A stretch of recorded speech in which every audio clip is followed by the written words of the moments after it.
We are a British organization based in London for almost 40 years now.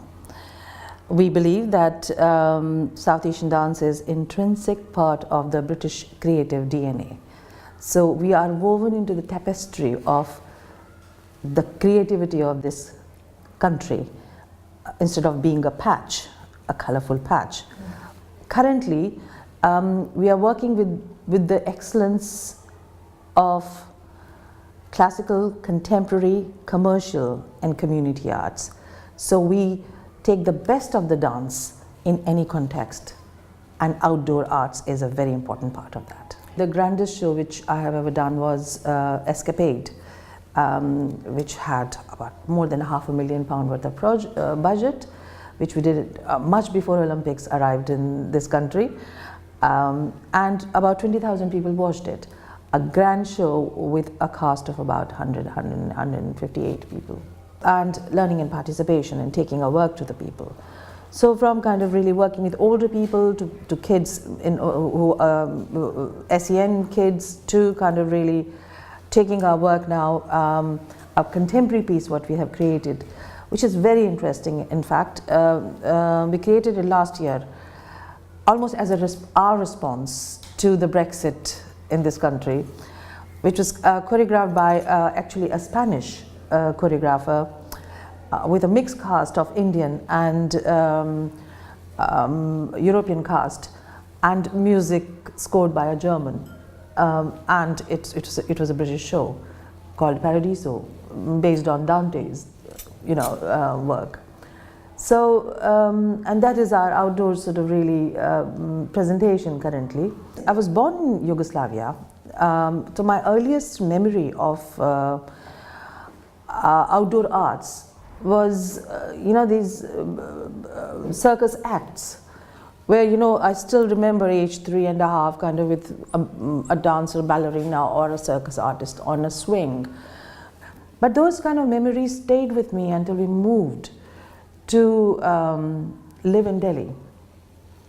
My father by then decided to settle down in the capital of India, and very soon, towards the end of my school, I found myself participating in a street theatre group, working with an eminent playwright called Badal Sarkar.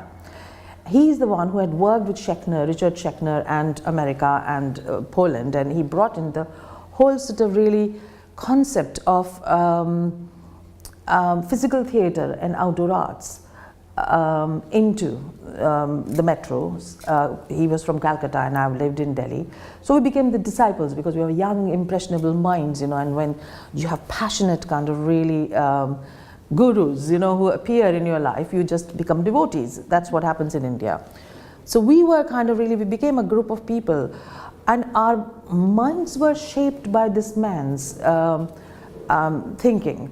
I mean, of course, it was very political and slash social theatre what we were doing, taking our work into the slums to talk about the issues, to kind of, this is in mid-70s, what we were doing.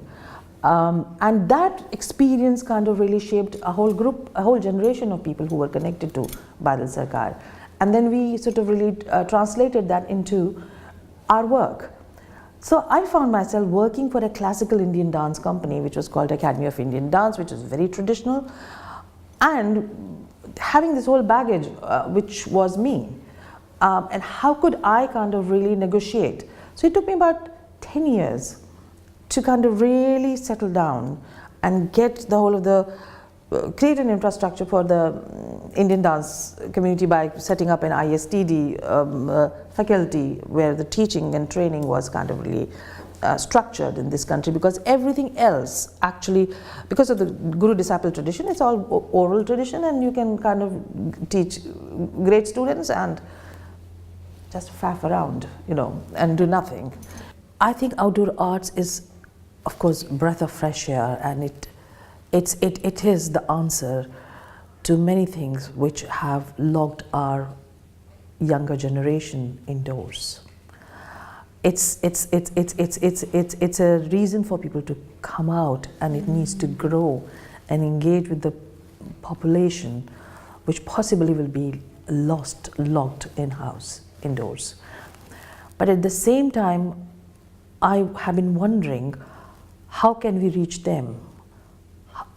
How can we deal with the world of virtual reality?